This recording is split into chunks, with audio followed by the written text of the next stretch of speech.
kunnafoni bakuruba ye kelen bi o de ka ladɔnniya k'a fɔ ko fɛn min ye bɛn ani kelenya o ala wele kɛnɛba sigira Côte d'Ivoire jamana kɔnɔ Alassane Ouattara tɔgɔ la kɛnɛba kan Bouakekaw fɛ ni an don kan ye bi bamanankan kunnafoni kɔnɔ.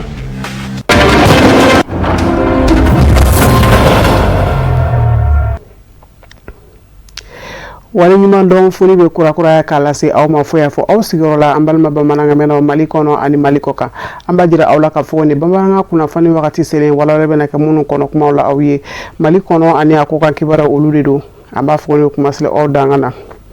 jɛkulu min bɛ wele ko association citoyen modèle ka fasoden ɲumanw tare ni ka u ka wali ɲuman dɔn u ye u ka wuli ka jɔ baaraw la faso Maliba yɛrɛ tɔgɔ la o kɛnɛ ta ko segina sigira sen kan citoyen modèle mɔgɔw fɛ ni o kɛra sibiri palais de la culture la utukalo tile fɔlɔ ni a ye fara ɲɔgɔn ali kɛnɛ maabaw caman yeli ye kɛnɛ kɔnɔ an ka jɛ an ka ɲamadalikɛ sɔrɔlenw fɛ k'i buna adamaden ɲɔgɔn ka ɲuman dɔ a ye o ye fɛn ye min ni a kɔnɔnen don adamadenya yɛrɛ kɔnɔna na kosɛbɛ ni o dɔ de daɲɛnamayalen ni jɛkulu in fɛ ni o ye association citoyen modèle ye baara in ta ko seginna de ye nin min sen fɛ a bɛ maa 50 bɔɲɔngo bɔ olu ka kɛlen waliɲuman dɔnna u ye n'u seko n'u jɔyɔrɔw bonyara kosɛbɛ u sigiyɔrɔw ɲɛta hakaja ka se jamana yɛrɛ ɲɛta binakun kana ma nin baara in laɲini tɛ dɔwɛrɛ foyi ye association citoyen modèle fɛ ka cɛw ni musow jamana in denw minnu cɛsiri mɛ jamana in ɲɛta ko la ka wali ɲuman dɔn kɛ u ye an bɛ se ka fɔ citoyen modèle ye jɛkulu mun bɛ yala sigida ni ɲɔgɔn cɛ ka taa a lajɛ citoyen modèle minnu bɛ yen nɔ personne exemplaire minnu bɛ yen nɔ ka f'u ɲɛna ko tiɲɛ yɛrɛ la jamana tɛ ka se ka jigin fo duguma ka na aw waliɲuman dɔn mais société civile minnu b'aw ka commune kɔnɔ à travers citoyen modèle an n'u b'a organiser ɲɔgɔn fɛ o ye mairie ye o ye CNJ ye o ye CAF ye o ye organisation association civile bɛɛ lajɛlen donc an b'a lajɛ cérémonie bɛɛ la par exemple nin cérémonie na nin 8e édition ye commune 5 kɔnɔna la an bɛ don an b'a lajɛ mɔgɔba minnu bɛ yen nɔ an b'u tɔgɔ ta ka cérémonie dɔ organiser u tɔgɔ la ka na attestation d'u ma ka médaille d'u ma k'a fɔ ko jamana ma ɲin'u kɔ sanjikɔrɔ wɔsi tɛ commune mɔgɔw y'a dɔn ko olu ye exemple ye olu ye référence olu ye repère ye donc olu kama an ni commune ka baara kɔnɔna la an bɛ mɔgɔw dɔw labɔ fo duguma bi a y'a ye muso dɔ b'a la a tɔgɔ fɔra ale bɛ fari de feere donc a ye muso dɔw ye olu bɛ société civile la a ye santé mɔgɔw ye a ye professeur dɔw ye olu bɛ fɛngɛ la an ka université baw la donc ça veut dire faamaya t'a la fantanya t'a la an bɛ mɔgɔw de ɲini mɔgɔ minnu u ka domaine kɔnɔ u bɛ se ka kɛ bolo tamaseere ye u bɛ se ka kɛ exemple ye n'a sɔrɔ nouvelle génération bɛ se k'u ladege citoyen modèle bɛ yala k'olu de ɲini ka attestation ni médaille d'u ma u ka commune tɔgɔ la k'u ye u ka continuer u ka baara fɛ ko maire b'u dɔn jamanakuntigi b'u dɔn bɛɛ b'u dɔn parce que citoyenneté de bɛ dugu jɔ donc o kɔnɔna la an yɛrɛ b'a fɔ depuis 2022 an ye nin baara daminɛ an ye commune 1 kɛ commune 2 commune 3 commune 4 commune 5 commune 6 an ye kati fɛnɛ kɛ donc don nataw la an b'a lajɛ ka taa région kɔnɔ voire ka taa diaspora kɔnɔ walasa ka taa maliyɛn minnu bɛ yen nɔ k'u la kodɔn k'a yir'u la ko vraiment wale ɲuman don k'a d'u ma u bɛ baara min na sanjikɔrɔ wɔsi tɛ wa fitiri waleya tɛ jamana y'a dɔw ye maa minnu garisigɛ donna jɔnjɔn ninnu na nisɔndiyaw bonyar'u fɛ ni ka wali ɲuman dɔn foli kɛ ka ɲɛsin baara in labɛnbaw ma walayi nisɔndiya belebeleba a diyara ne kojugu kojugu kojugu mais ala tanu ka médaille di ne ma mɔgɔbaw fɛ a diyara n ye kojugu a bɛ cɛsiri ko fɔ a bɛ bonya ko fɔ a bɛ karama ko fɔ cɛsiri de bɛ diɲɛ latigɛ mɔgɔ n'i cɛsiri diɲɛ koko la i bɛ nɔ bɔ a la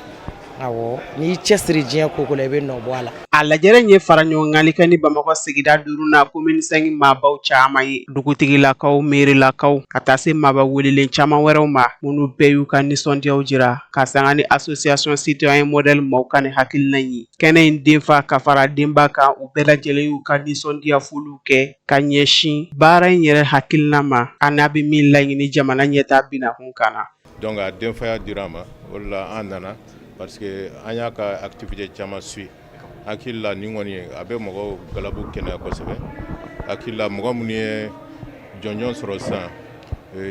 cɛ wɛrɛw ani muso wɛrɛw o fana b'a essayer ka misali ta pour que siɲɛ wɛrɛ o fana ka se k'a ɲɔgɔn sɔrɔ parce que baara min don i b'a k'i yɛrɛ de wari t'a la sara t'a la foyi t'a la. n bɛ aw bɛɛ fo fɛn fɛn y'i bɛ na ni trophée in sɔrɔ bi vous le méritez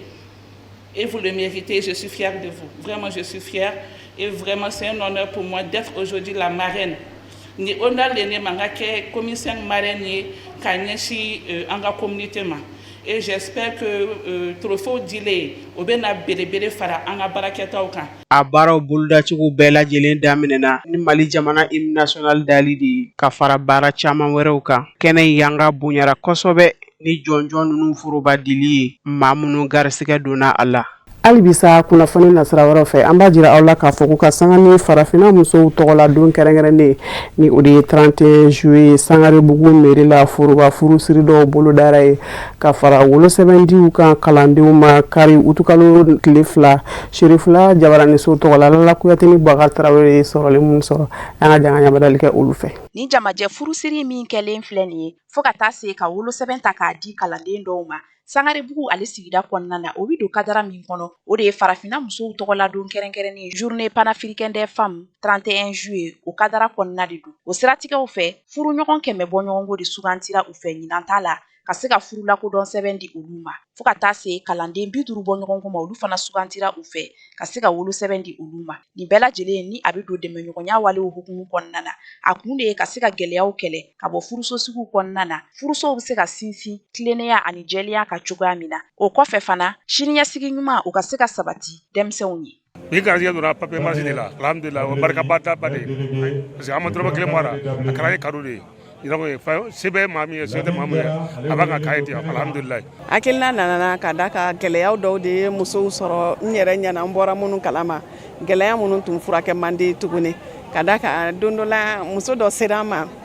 cɛn tanyana ka ban somɔgɔw ye a bolo ko ka bɔ fɛn bɛɛ lajɛlen na donc la furusɛbɛn dɔ kun t'a bolo jɔlan sen ɲɛnama t'a la a nana ne ma k'a fɔ sisan ko n ka furusɛbɛn dilan ye cɛn tanyanen don ko ne ka furusɛbɛn dilan yala kɔni o tɛ se ka dilan tuguni o kɔni o kɛra ji bɔnnen min cɛ ka gɛlɛn kosɛbɛ donc la walasa o ɲɔgɔnna kana mɔgɔ wɛrɛw sɔrɔ o na hukumu kɔnɔna na an ye an hakilina ta k'a fɔ an bɛ to k'a kɛ waati ni waati musow ka denw kɔnɔna na ka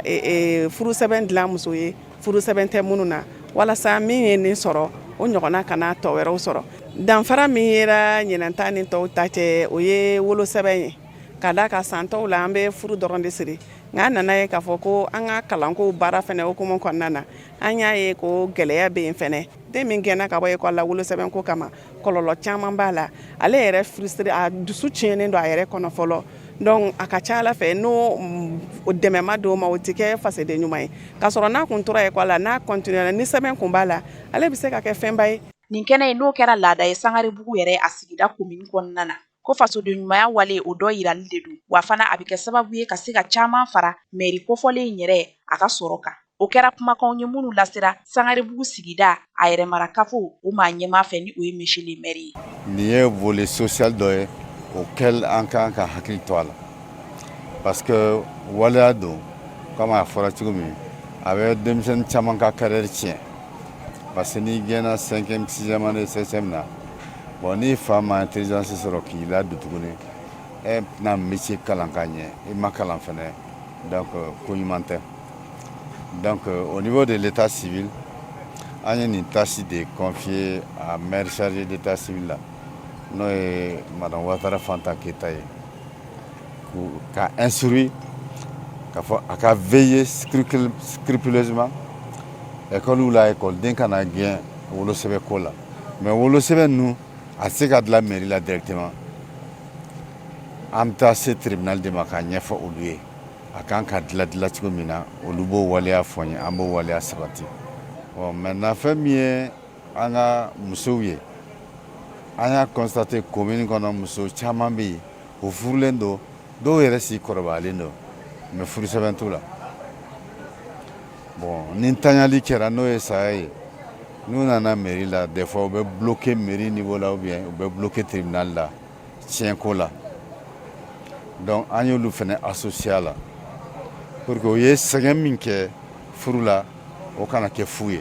Kalabankɔrɔ ale baba kumandan tɔgɔla ni o ye sous-préfet ye a ka nɔnabila min tun bɛ kɛnɛ kan a y'a jira k'a fɔ ko ni hakilina ye ni foli ka kan bari ka da kan ko hakilina don min nafa ka bon sigida kɔnɔna na wa jamana ɲɛta a bɛ o fana sabati o de siratigɛ fɛ a ye wele kɛrɛnkɛrɛnni kɛ ka ɲɛsin ko labɛnjɛkulu maaw ma k'u ka to nin sira in fɛ yaasa laɲiniw ka se ka sabati. Mairie sera an ma ni hakilina ye komi an ka taabolo ye an ka baara fɔlɔfɔlɔ ye collectivitéw bilasirali de ye k'u dɛmɛ en appui conseil ani ka sariya taabolo ɲɛf'u ye u bɛ se ka baara kɛ sariya kɔnɔ cogo min donc an y'u dɛmɛ o hukumu kɔnɔna de la. Belebelekan min bɛ ne bolo ka lase population ma c'est que u ka papier ninnu u k'u minɛ ka ɲɛ bari nin gafe minnu dira u ma gafe u nafa ka bon kosɛbɛ adamaden ka ɲɛnamaya la. Bange sɛbɛn n'o ye wolo sɛbɛn ye u b'a yira k'a fɔ i bangena jamana kɔnɔ i ye jamana kɔnɔ den dɔ ye. Furu sɛbɛn u b'a yira k'a fɔ karisa ni karisa furulen don donc sariya kɔnɔ sariya y'a reconnu jamana yɛrɛ y'a reconnu k'a fɔ k'u furulen don. Tiɲɛ ye an ka religieusement furu bɛ kɛ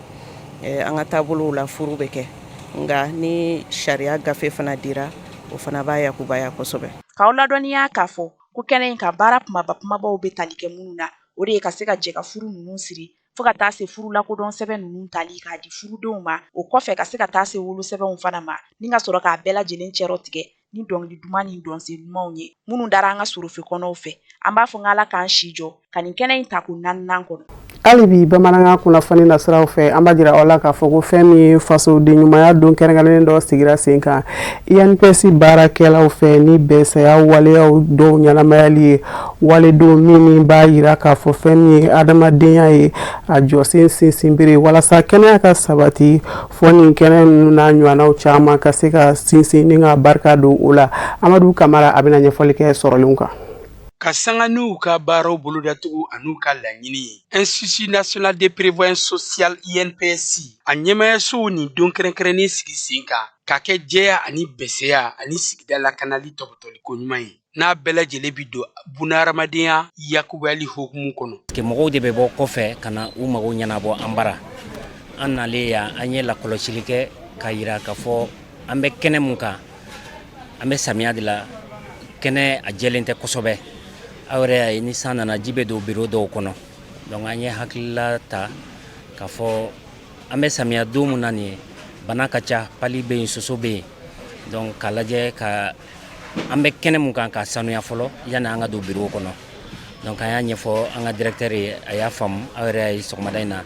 ani an baarakɛɲɔgɔn bɛɛ partenaire fɛn fɛn bɛ yen n'u bɛ assurance volontaire ka kuma fɔ u bɛɛ bɛ kɛnɛ kan sɔgɔmada in na donc o ye Ala tanu ye. Welewelekan min bɛ n bolo ka lase u ma INPS baarakɛla minnu nana n'u tɛ assurance volontaire baarakɛlaw ye parce que INPS ye service belebele de ye donc assurance volontaire dɔrɔn tɛ cakɛda ye an ɲɛ b'a la diga responsable o tun bɛ yan recouvrement responsable tun bɛ yan PMI badala n'o ye an yɛrɛ ka ressources humaines ye a bɛ yan nɔ personne ressource a bɛ yan nɔ baarakɛla caman bɛ yan nɔ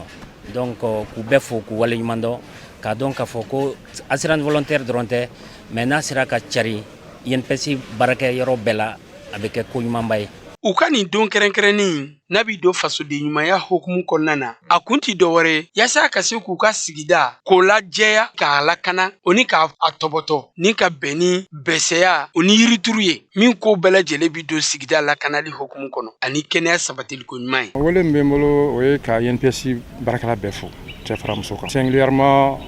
assurance volontaire mɔgɔw parce que ne y'a mɛn sɔgɔmada in na olu de y'a kɛ n'an sera yan olu de ye journée organisée u y'a tɔgɔ da ko journée citoyenne mais ne ko n ko journée républicaine parce que ça montre un engagement donc bɛɛ b'a dɔn k'a fɔ bi in na an bɛ yɔrɔ min na INPS baarakɔrɔba don Mali kɔnɔna la mɔgɔ caman de bɛ na INPS kɔnɔ tile kɔnɔna la ka na sɔrɔ yɔrɔ nɔgɔlen don o tɛ bɛn donc laɲini ye mun ye bi bɛɛ ka nettoyage k'i ka activité à l'INPS poubelle mun n'an y'u sigi sisan mɔgɔw kana fɛnw fili duguma ka poubelle utiliser ni poubelle fara u ka ta ka bɔ kɛnɛma pour que INPS ɲɛda bɛ se ka sanuya cogo min na bon an yiri fana turu fana kɛ bon yiri fana ye espoir ye o ni yiri turu o ye fɛnba ye parce que i b'a bisigiya k'a fɔ yiri in bɛ kɔrɔbaya n'a kɔrɔbayara n'a ye den bɔ o den fana bɛ se ka mɔgɔw nafa Mali la bi bɛɛ b'a dɔn sanjiko gɛlɛya bɛ yen an ka jamana fan caman bɛ yen san tɛ n'an yɛrɛ mais bɛɛ b'a dɔn fana k'a fɔ yiriko fana b'a la donc ni activité min ye ne bɛ bɛɛ encourager n'an bɔra yan bɛɛ ka se ka yiri dɔ turu i yɛrɛ ye i ka turu i ka so i ka turu i ka dalala la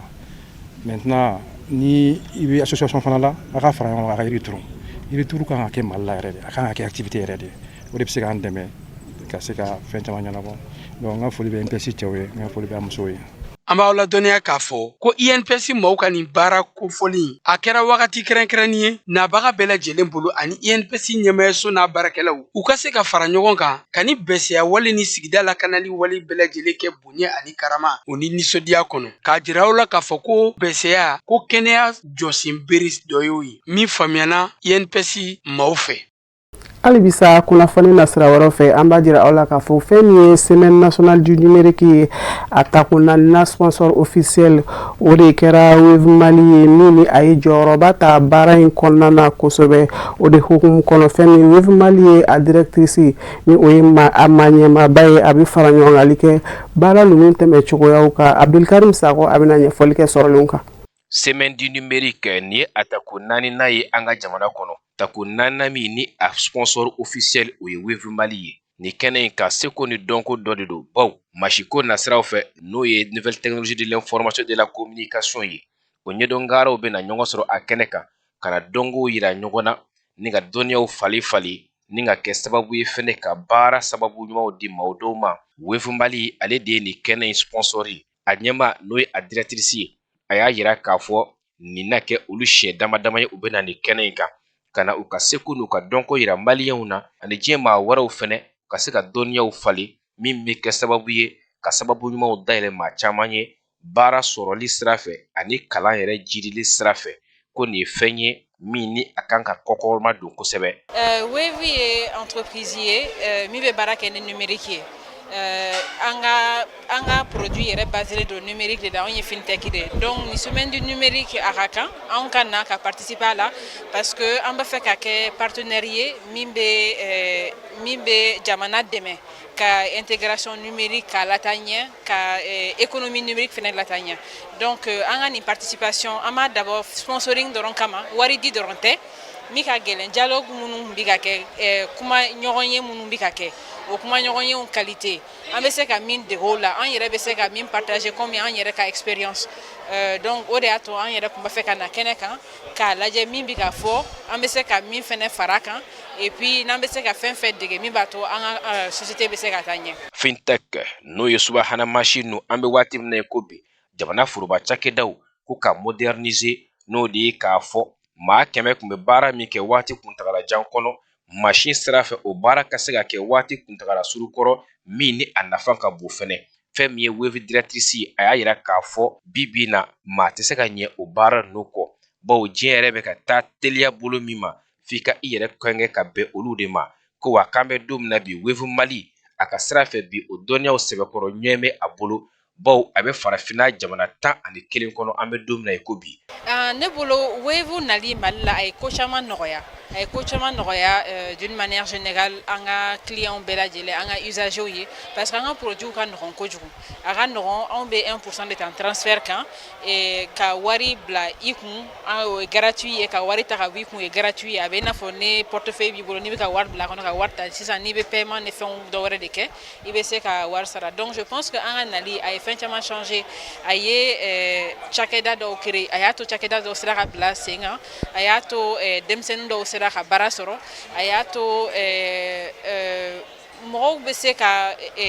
u tɛ mɛn baara dɔw kunna alors que fɔlɔ u tun bɛ mɛn a kunna donc u bɛ taa joona u ka fɛnw ka teli. Ni kɛnɛ ninnu a bɛ fɛn min yira o de ye k'a fɔ Mali yɛrɛ ɲɛtaga sira min ni a kɛn bɛ k'o ta diɲɛ yɛrɛ ka taabolo kura ye n'o ye teliya bolo in de ye subahana mansin baara o sira maa si tɛ se ka ɲɛ o kɔ bi n'u ko a ma nasarakan na modernisation de l'administration n'o de ye k'a fɔ forobacaw ka se ka baara kɛ ni subahana mansinw ye ka se ka baaraw senna teliya sɔrɔ bɛ se ka jidi n'o bɛ kɛ sababu ye fɛnɛ ka baara caman di denmisɛnninw ma ni hakilina in a b'o kofɔ ka bɔ an ka jamana in marabagaw yɔrɔ. An b'an kunda Côte d'Ivoire jamana kan ni an fa bɛ tagamala ye Seyidi Sherif Ousmane Madane Aidara o de hukumu kɔnɔna na fɛn min ye Cheikh Khalifa Koulibaly ye ani délégation caman de bisimilara an fa fɛ a ka denbaya la Seyidi Sherif Ousmane Madane Aidara Côte d'Ivoire jamana kɔnɔ kanu kumaw ani don ɲini nasiraw laɲini kun yɛrɛ de o ye bonya in laɲini ye Samara Sanogo a bɛna ɲɛfɔli kɛ sɔrɔlenw kan. a bɛ taama na kɔnɔwɛrɛ jamana kɔnɔ a bɛ waati bɔ Mali silamɛtɔnw ka fara ɲɔgɔn tɔnba au conseil islamique du Mali ma ɲɛma Mali silamɛ diinɛ ɲɛmaw ka jɛkuluba groupement de leadership spirituel musulman du Mali ma ɲɛma silamɛya dɛmɛtɔn ani saru ɲɛjɔrɔn fana karamɔgɔ a Seydou Chérif Ousmane Badane Haidara a ye bisimilali kɛ nin cogo in na ka bɔ Cheikh Khalifa Kulubali ani a taama ɲɔgɔn na kɔrɔfɔ daminɛ kɔrɔfɔw la Zamzam y'u ka kalandenw bɛ bisimila ko ɲuman ta ka ɲɛsin Cheikh Khalifa Kulubali ni a taama ɲɔgɔn ma ni ka sɔrɔ k'a fɔ ye ko o danse o la an b'a ɲini Ala fɛ sɔli hɔrɔma Ala k'an don a kɔnɔ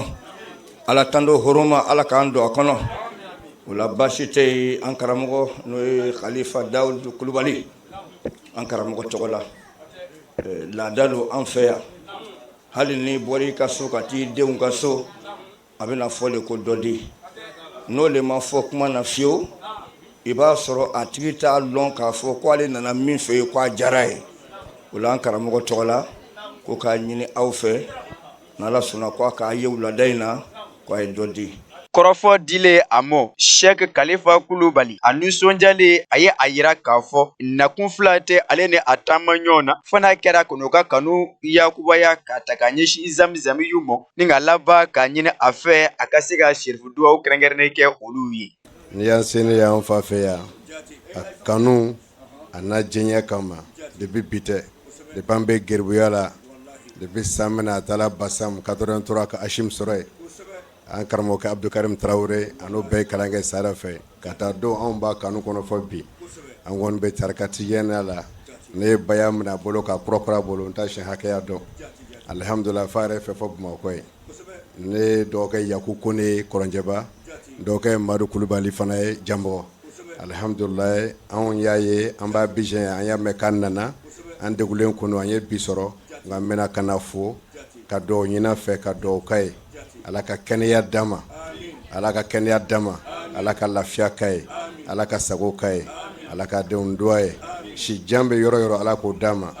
n'an mɛnna ɲɛna an bɛ mɛn lafiya nin kɔnɔ hali bi an bɛ lafiya min kɔnɔ hali bi Ala ka sababu d'a ma a sabali Ala ka dɔ fara kan a muɲu Ala ka dɔ fara kan jama musaka Ala kana dɛsɛ la o nana ka caya ni bɔɲɛ baara in kan o nimisi wasale ka sanga ni kunbɛlicogo ɲuman ye min taara ka ɲɛsin o mɔ Zamzam y'u fɛ o labanna ka yira k'a fɔ somɔgɔ sama sɔrɔla olu fɛ wa olu sɛbɛkɔrɔ nisɔndiyala ka sanga ni sigi in kɛlen ye ni banni ye Ala ka an fana ka ta fanga di anw ma ka ladon fanga d'anw ma ka lamɛn fanga d'anw ma Ala ko kan ye an bɛ yɔrɔ yɔrɔ na kanu yɛrɛ bɛ Ala ka jidi k'a la Ala ka sira nɔgɔya an bɛɛ ye ka duwawu ɲini an fɛ an yɛrɛ ka ɲɛnamaya bɛ dayɛlɛ cogo min na so kɔnɔ ani adamadenya la ni mara kɔnɔ an b'o de fɛ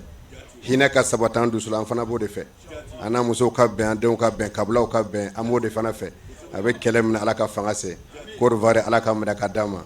a diɲɛ bɛɛ lajɛlen Ala ka minɛ ka d'a ma Ala k'an bɛɛ lajɛlen kɛ ansaru ye Ala k'an bɛɛ lajɛlen kɛ dɛmɛbaga ye a nisɔndiyalen ka sanga ni nin bɔɲɛ kɛlen ye ka ɲɛsin a mɔ Mali silamɛya ɲɛmaaba an fana karamɔgɔ a Seydou Chérif Ousmane Badane Haidara a ye nabaw fo o ka taamasen na ni k'o waleɲuman dɔn ka sanga ni hakilina ye ka ɲɛsin ale ma ka nɔfɛtugu a ka kɔrɔfɔw la a labanna ka ladilikan sanumaw caman ta ka di nabaw kelen-kelenna bɛɛ lajɛlen ma ka tugu a ka nisɔndiya kɔrɔfɔw la baaraw bɛɛ lajɛlen ka sɔrɔ ka kuncɛ ni duwawu kɛlen ye hali bi an bɛ to Côte d'Ivoire jamana kɔnɔ ni wajuli kɛnɛba ɲɛnamayara an fa fɛ Seydou Chérif Ousmane Badane Haidara ka bɛn kari utu kalo tile 2 ma Alassane Ouattara tɔgɔla kɛnɛba kan Buwakekaw fɛ yen an b'a jira aw la k'a fɔ ko fɛn min ye kanubaw sɛbɛkɔrɔ bɔra ka bɔ jamana caman kɔnɔ ka na ni Ala ko suma kɛnɛ in seereya politiki ɲɛmaw diinɛ ɲɛmaw ka taa se marabolo ɲɛmaw ma Buya Kulubali ka sɔrɔlen Musa Fɔnba a bɛna ɲɛfɔli kɛ olu kan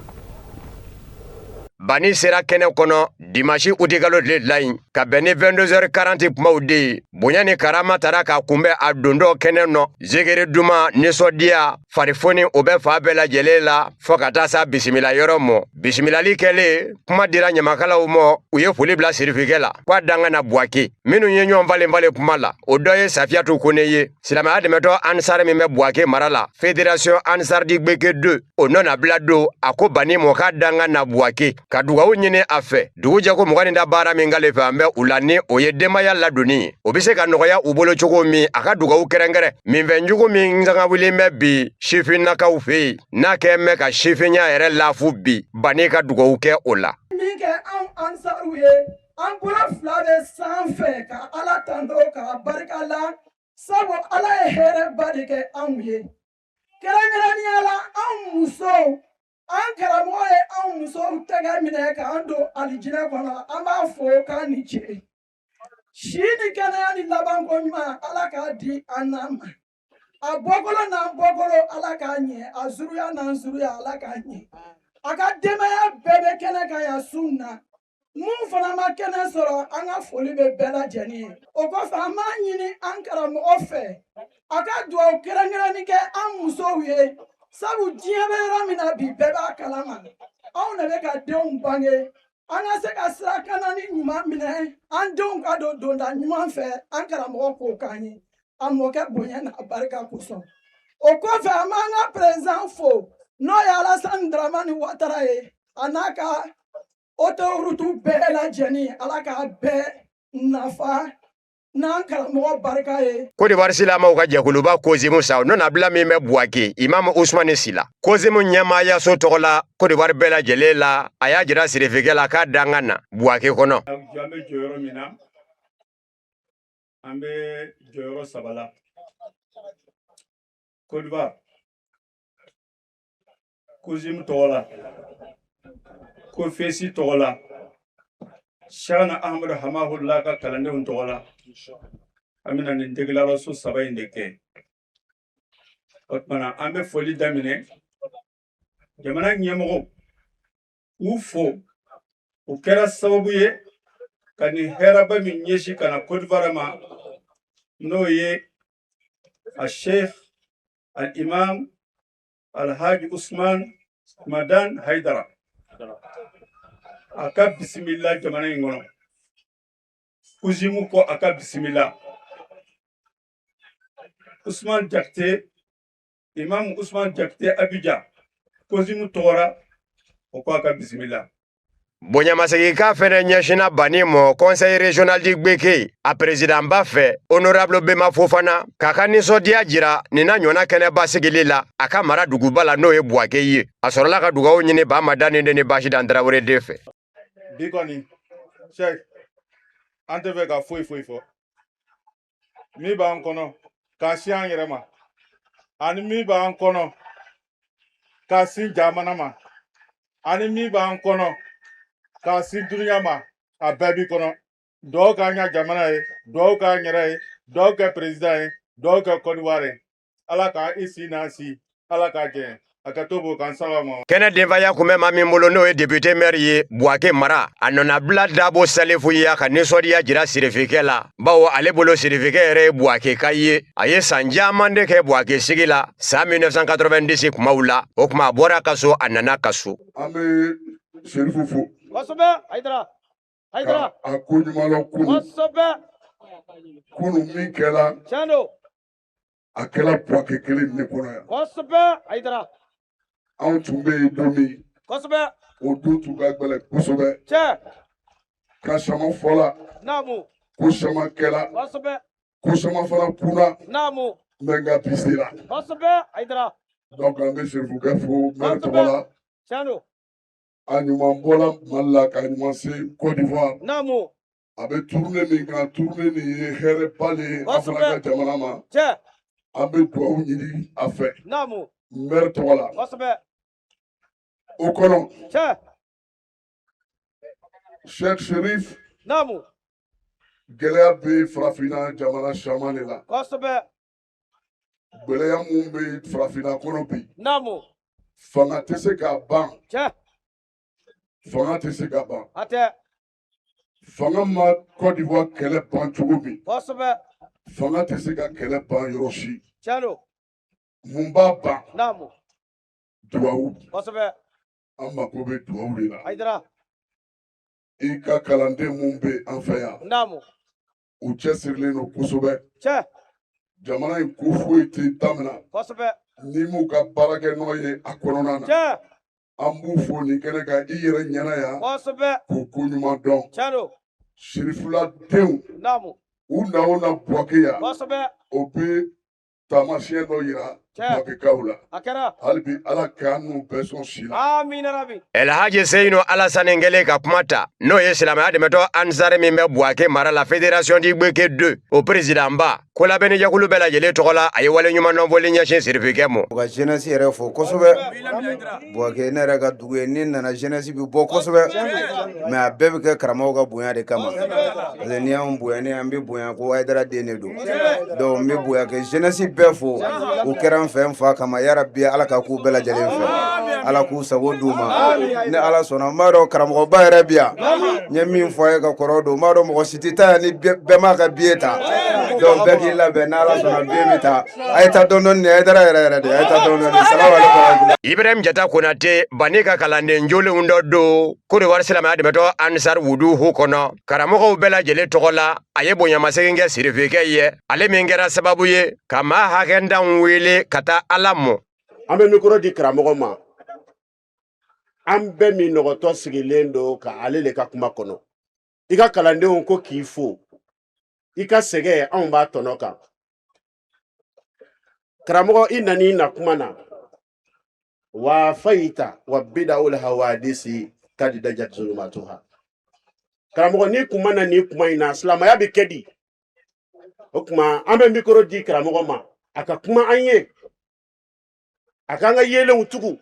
a kan ka limaniyaw kurakuraya karamɔgɔ ala k'i to. Fɔlɔmɔw ni labanama kuntigi Muhamadul Mustafa ne ma ni kisi bɛ a ye mɔden a se yada Sherif Usman Madani Haidara kɛlen ka kuma ta a ye foli lase naba bɛɛ lajɛlen ma Buake ma ɲɛmaw diinɛ ɲɛmaw ladala ɲɛmaw jamana ɲɛmaw a ye bɛɛ fo ka bɛɛ wale ɲuman dɔn ka ɲini diinɛ ɲɛmaw fɛ u ka don da kelen fɛ ka bɔ da kelen fɛ jamanaw ka basigi bi don o da de fɛ a ko a taalen foli la yanni kɛnɛ in jɛ Buake silamaw ka ɲɛmaaba fɛ yen a y'a sɔrɔ taabolo bɛɛ lajɛlen fara mɛn ɲɔgɔn kan o fɛ yen k'ale makɔnɔ u y'a jira a la fana k'a fɔ olu fɛ yen Buake taabolo ko kuma tɛ yen silama bɛɛ kɛmɛ ka ɲɔgɔn sɔrɔ di a y'o bonyamasegin kɛ ka sɔrɔ ka ladilikan ni bilasiralikan ɲɛsin sifinnakaw ma u k'u janto u bangebaaw la k'u barika ɲini saratikan min kun dara a fɛ sifinnakaw ye a kunbɛ don sibiri a y'o saratikan bɔ a sira fɛ n'o ye fayida dili ye sifinnakaw ma minfɛnjugu bilali kɛmɛ ka maa min gɔnna gwa walikelen den mansa min gɔnna gwa mɛ n'a den ka minfɛnjugu bilali o fayida in na kɛ sababu ye i den k'a yɛrɛ sɔrɔ sanga kelen dara daden kɔnɔ ka ŋaniyaw jira ala la mɔgɔw bɛ se ka dilan cogo min ni Sirifukɛ n'a bɔkolo sanumanw hɔrɔma ye ni ka sɔrɔ ka kɛnɛ kuncɛ ni silamɛya don ka layidu wɔɔrɔ bayatul islamiya ye ani duwawu don.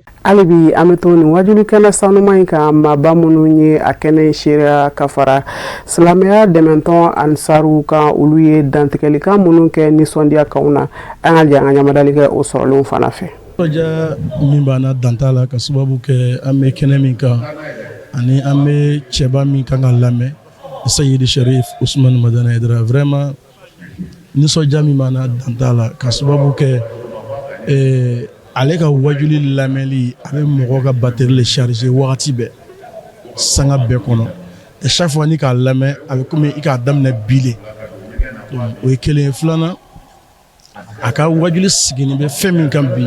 n'o ye ka adamadenya kalan ka mɔgɔya kalan ka siyaw tagabolo diinɛ bolofaraw ka bɛɛ fara ɲɔgɔn kan k'o don da kelen ka bɔ da kelen n'o kɛra diɲɛ bɛ lafiya parce que diinɛ ko ka laɲini bɛ sɔrɔ quoi donc o kama an nisɔndiyalen don kunun ani mɔgɔ dɔw tɛ gɛrɛ ɲɔgɔn na quoi mais bi ale sababu la a n'a ka kuma faamu sababu la bɛɛ bɛ gɛrɛ ɲɔgɔn na a sabanan diinɛ yɛrɛ a tun bɛ ɲɛjugu min kan a y'a bɔ o fana kan ka na ni diinɛ ye a contexte normal la bon o lamɛnni o bɛ an nisɔndiya parce que i bɛ baara min na fo ka wɔsi mais n'i t'a kalama ko i bɔra réseau kɔnɔ pewu bon mɔgɔ min k'i orienté ka don réseau kɔnɔ n'i k'o lamɛn i bɛ nisɔndiya. alhamdulilayi n bɛ ala fo k'ala bila ka da an b'an karamɔgɔ yɛrɛ fo n'o ye Sherif Usman Madani Haidara ala ka si ni kɛnɛ lamɔ ko ala ko danna ma an karamɔgɔ don an ka mina nin tournée ka na fɛn nin ne siɲɛ fɔlɔ ye ka tournée kɛ karamɔgɔ nɔfɛ karamɔgɔ ka dugu kɔrɔ de ye Buake Buakekaw bɛ se labɛn na o ye karamɔgɔ kunbɛ ka ɲɛ alhamdulilayi nisɔndiyalen don kojugu dante nisɔndiya mun na n b'a ɲini ala fɛ ala ka karamɔgɔ ka tournée nin bɛɛ daminɛ hɛrɛ la ala ka ban hɛrɛ la n'ala kɛra hɔrɔma ye sɔli ala sɔrɔ karim. bisu na an b'ala fo k'ala barikala k'ala waleɲuman lɔn an bɛ yan bisu na ka tournée kɛ ni karamɔgɔ ye komi aw yɛrɛ bɛɛ b'a kalama Abidjan mɔludu tɛmɛni kɔfɛ tournée daminɛna tournée min bɛ tournée nationale ko fɔ n'a bɛ tournée internationale ko fɔ ne y'aw balimakɛ Surakata Salamanta ka bɔ Burkina Faso, président national Burkina Faso, vice-président international. Donc ne bɛ yan Burkina tɔgɔra, international tɔgɔra, Côte d'Ivoire yan. Bi an nisɔn ka di fo ka s'a dan na. An b'Ala le fo, k'Ala barikala, k'Ala waleɲuman lɔn. K'an ka président international fo, Elhaji Adama Sanogo, ale min n'a ka bureau jɛra ka nin wele nin d'an karamɔgɔ ye a kana mɔlidu wajulu kɛ u fɛ yan. An b'a fo k'an baarakɛɲɔgɔn bɛɛ fo, Elhaji Modibo Jalo ale bɛ n'a ye, Mustafa Sila, jamana 7 le farala ɲɔgɔn kan Côte d'Ivoire kɔnɔ yan ka fara Côte d'Ivoire kan ka nin mɔlidu nin ɲɛnamaya ani ka se ka nin tournée nin kɛ. Ora nusadiya min b'an na a ka bon fo ka s'a dan na. Buwake bɛɛ bɔra bi k'an karamɔgɔ kunbɛn. O bɛɛ kɔfɛ an karamɔgɔ o bɛɛ farala ɲɔgɔn kan bi juma misiri la k'an karamɔgɔ kunbɛn. Ni nisɔndiya b'an na, nisɔndiya min bɛ an na bi a ka bon fo ka s'a dan na. Ka sababuya kɛ an y'a ye k'a fɔ Buwake yan silamɛw bɛɛ ye ba kelen fa kelen, taabolo bɛɛ ba kelen fa kelen. An ye somɔgɔ sama sɔrɔ Côte d'Ivoire, an nana ni Côte d'Ivoire yan an ye somɔgɔ sama sɔrɔ. Karamɔgɔ ka nin tournée nin a bɛ don tournée internationale hukumu le kɔnɔ. Karamɔgɔ ka tournée nin na siya bɛɛ y'a kɛ n'a ye, taabolo bɛɛ y'a kɛ n'a ye, minnu ye silamɛw o y'a kɛ n'a ye, minnu tɛ silamɛ ye olu yɛrɛ farala an karamɔgɔ kan. Karamɔgɔ ka taama nin y'a jira k'a fɔ ko farafin bɛɛ ba kelen fa kelen, silamɛ bɛɛ ba kelen fa kelen. Vraiment an nisɔndiya don ni taama nin ye, an ye somɔgɔ sama caman sɔrɔ a kɔnɔ. An bɛ gouvernement fo, Alassane Dramane Ouattara n'a ka gouvernement bɛɛ an b'u fo k'u barikala. Faamaw ye wulikajɔ min kɛ an karamɔgɔ kunbɛnli la, an b'u fo k'u waleɲuman lɔn. Ka dugawu kɛ Côte d'Ivoire taabolo bɛɛ ye, ka dugawu kɛ Côte d'Ivoire yɛrɛ ye, Ala ka bɛn sabati a kɔnɔ. Ka dugawu kɛ an faso yɛrɛ an tɛ ɲinɛ o kɔ, Burkina Faso, Mali, Niger, diɲɛ bɛɛ ka dugawu kɛ diɲɛ bɛɛ ye. Ka deli Ala fɛ karamɔgɔ ŋaniya ye min ye n'o ye ka bɛn sabati diɲɛ bɛɛ kɔnɔ, an b'a deli Ala fɛ Ala ka bɛn sabati an ka jamanaw na. Wajuli kɛnɛ kan an ye karamɔgɔ dɔn ni wajuli le ye, donc n'i ye karamɔgɔ wele baara caman b'a kɔnɔna na mais a kuncɛ o bɛ kɛ ni wajuli le ye ka Ala ka kuma sanuman fɔ a ka jɔnw ye. Donc o kɛnɛba le sigilen ye nin ye Buwakekaw bolo su in na. Nin tɛ nin ye laada le ye Ansar bolo min ye wajuli ye. Alhamdulilayi an bɛ foli kɛ karamɔgɔ ye Ala k'a kɛnɛya sabu wajuli a tɔ ka ca. Ka tila ka dugawu kɛ nabagaw bɛɛ ye, invité o ka foli di invité o ma. O nana an ka kɛnɛ saniya ka an ka kɛnɛ nɔrɔ, commission d'organisation k'o fo, ka foli bila nabaga bɛɛ la. Vraiment an nisɔndiyara sabu nin ye Buwake ka laada le ye, karamɔgɔ ka su o su na si Buwake, Buwakekaw bɛ wajuliba labɛn a ye, a fana bɛ Ala ka jɔnw nisɔndiya. Donc vraiment an bɛ Ala tanu ka barikada ka ɲini Ala fɛ Ala ka a kuncɛ hɛrɛ la, Ala kɛ nɔrɔ ye ka don an dusukun na. Jama nana hɛrɛ la, an b'a ɲini Ala fɛ Ala ka jama segin hɛrɛ la. An bɛ bɛɛ fo ka bɛɛ waleɲuman dɔn. Ne nisɔndiyalen don bi, ne tɔgɔ ye Abdul Karim Daw, ne ye Buwake consul général ye Buwake yan. Donc consul général yɛrɛ ka baara ye mun ye ka maliyɛn minnu bɛ yan k'u ladon, k'u dɛmɛ, k'u bilasira. Carte d'identité ko b'o la, passeport ko b'o la, visa ko b'o la. Donc maliyɛnw an ka ca yan, basi foyi t'an na yan. Côte d'Ivoire autorité kɛlen don k'an bonya, a autorité politique n'a autorité administrative a n'a autorité coutumière bɛɛ kɛlen don k'an bonya yan. Maliyɛn fo n'i ye sariya sɔsɔ, i man k'i ka Mali sariya sɔsɔ cogo min na, n'i ma sariya sɔsɔ foyi t'i la. Donc maliyɛnw ye baara k'u wɔsi la yan, mɔnnikɛlaw b'u la, jagokɛlaw b'u la, sɛnɛkɛlaw b'u la, donc y'an sigi jaliw la.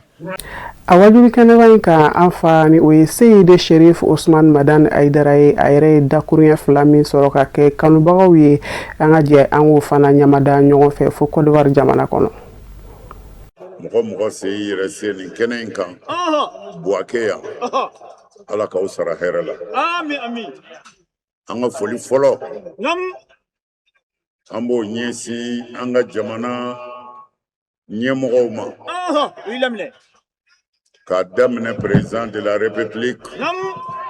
a n'a baarakɛɲɔgɔn bɛɛ lajɛlen Côte d'Ivoire an ka foli b'u ye ka na se Buaké yan ɲɛmɔgɔ minnu bi yan marakɛlaw ɲɛmɔgɔw an ka foli b'u bɛɛ ye n'an bɔra ye an karamɔgɔ minnu bi yan an ka limamu an ka mukaddamu an ka khalifaw an ka foli b'u ye an nisɔndiyara kosɛbɛ hakili bi ye le 2 ou le 3 le 2 8e mois 2026 an bi Buaké balɔntanyɔrɔ la o la an bi fɛ ka min fɔ wajuli banna hakilila jigin dɔrɔn de bɛ yen silamɛya man ca o fɛn min ka ca o de bi mɛn ka fɔ mais fɛn min man ca i bi mɔgɔw hakili de jigin bi wulada in na an tagara an bɛ taa alimamiba fo a ye an reçoit u ka bureau la a kɛra nisɔndiya dan ye ani bonya ni karama surprise jumɛn n kɛra ye a caman nka ala belebele ye min ye o ye silamɛw ka ɲɔgɔn kanu ye ani Buaké diinɛ ɲɛmɔgɔw ka ɲɔgɔn minɛ an'u ka kɛ ɲɔgɔn fɛ an y'a sɔrɔ sunamɔgɔw bɛ yenin dɔ ka fara taabolo tɔw kan bɛɛ ye ɲɔgɔn sɔrɔ ye k'a yira ko silamɛw ye kelen ye silamɛw bɛ fa la u bɛ ba la o ye nisɔndiya koba ye o de bɛ silamɛya jɛ Shetane kun bɛna se silamɛw na nin yɔrɔ in de la k'an kɔ don ɲɔgɔn ma k'an fara mais ka sɔrɔ an ka kuranɛ y'an ladi kuranɛ ko silamɛw a ye bɛn n'aw farala a fanga bɛ dɔgɔya jugu bɛ se aw la o yɛlɛmɛnen b'a fɔ de ko n'a kɛra ɲɔgɔn fɛ ni ala b'aw dɛmɛ a bɛ se alhamdulillah alimamiba an b'a fo an bɛ an ka suna alimamiw fo k'an ka suna ɲɛmɔgɔw fo k'an ka foli se an ka turuku bɛɛ ma Tijaniya Kadiriya Shazaliya taabolo mana kɛ fɛn o fɛn silamɛya la an ka foli bɛ a bɛɛ ye o de fana b'an sɛnsɛn ka taa diɲɛ fan wɛrɛ kunnafoni sɔrɔlenw kan Musa Fɔnba ale ka ɲininenw don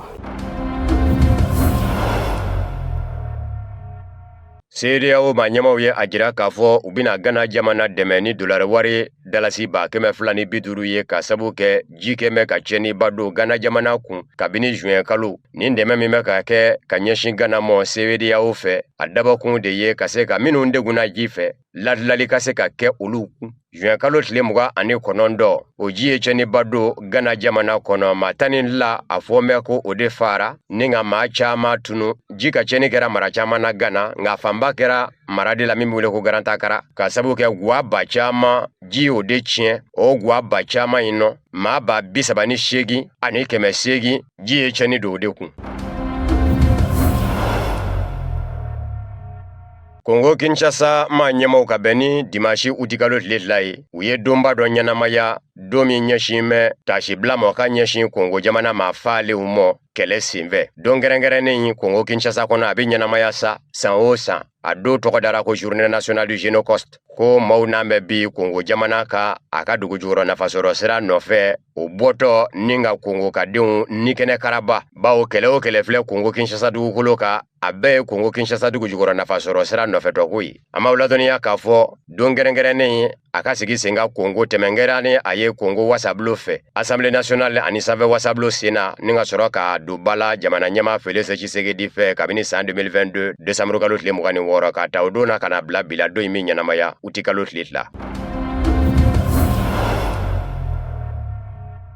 Nazarala jamana minnu ko u bɛ fara ɲɔgɔn kan ɲamo yɛrɛ la koyi ka Ukraine jamana dɛmɛ ani Russie cɛ n'u welela ko coalition des volontaires a laban bi ci Angleterre kunnafoni di sira de Telegraph o ka kuma don ka bɛn ni wutikalo tile fila dimanche ye a ko Angleterre jamana kunnama min kun bɛ minisiri ɲɛmaaya la Keir Starmer o ye wala sɛmɛ ka jɔyɔrɔ bila o kun ye Ukraine jamana dɛmɛ ni kɛlɛcɛ gwɛlɛn ye Faransi jamana ɲɛmaa Emmanuel Macron san wɛrɛ o fɛnɛ bi fanga bila ka sabu kɛ a ka kumaw dafara jamana ɲɛmaaya la o fɛnɛ kun ye Ukraine jamana dɛmɛ kɛlɛcɛ gwɛlɛn ye nunu fila kɔfɛ o ma ɲɛmaden ka dɔgɔ Nazarala min kɛmɛ ka Ukraine jamana kɛ i kunna doni ye wa Faransi yɛrɛ jamana kɔnɔ a fɔ kan bɛ ko minnu bi sɔn ka kɛ jamana ɲɛmaa ye ni y'olu lajɛ Ukraine jamana ko i man bo olu mɔ i n'a fɔ Emmanuel Macron bɛ ka kɛ cogo min o ma tɛ Nazarala min b'a fɛ k'i jɔ Emmanuel Macron Faransi jamana jɔyɔrɔ la Ukraine dɛmɛ nin kɔrɔ olu caman ka laɲini ye min ye n'u nana fanga na Faransi Ukraine dɛmɛ ni ti k'a dama kungo ye Faransi dala wa Russie jamana fɛ diɲɛ fɛnɛ ti se ka kɛ ɲugun dɔ ko ye Irankaw ka jamana ɲɛma Masoud Pezeshkian ka bɛn ni dɛnɛ uti kalo tile 3 in ye kɛnɛya tɔgɔla kɛnɛba min sigi kun bɛ senga n'a kun bɛ k'u denbaya ta n'a ɲɛsin bɛ du ni denbaya o kɛnɛya kow mɔ Programme national de médecine familiale a da sera Iran kunkanko caman mɔ a ko jugu minnu bɛ Iran jamana na ni u b'a fɛ k'u ɲɛtinɛ kɛ Iran jamana ka ɲɛtaa ye Masoud Pezeshkian y'a jira k'a fɔ Iran jamana ni jɔ a jɔyɔrɔ la k'o bali ko Iran jamana tɛ kɛlɛ ɲini wa tɛ Iran jamana kɔnɔ ka kɛlɛ walankata ka se a sigiɲɔgɔn jamana si mɔ arabula nka o kuma kelen la a y'a jira k'a fɔ ni kɛlɛ kɔni ko bɛ maa o maa mɔ ka ɲɛsin Iran jamana mɔ Iran jamana labɛn bɛ bawo Iran jamana ka yɛrɛya a n'o lapasa cogoya bɛɛ lajɛlen la Iran jamana a denw bɛ se ka lakana cogo o cogo a n'o kɛ ni ne fana bɛ dansigi bi bamanankan kunnafoni sɔrɔlu na minnu labɛnna kunnafonidiso ɲɛmaayaso fɛ ka bɛn ni kuma ye aw ni ce a ka ɲɛmadalu la a k'an bɛn don wɛrɛ nataw ni Ala m'an ka jɔnya jɔ an na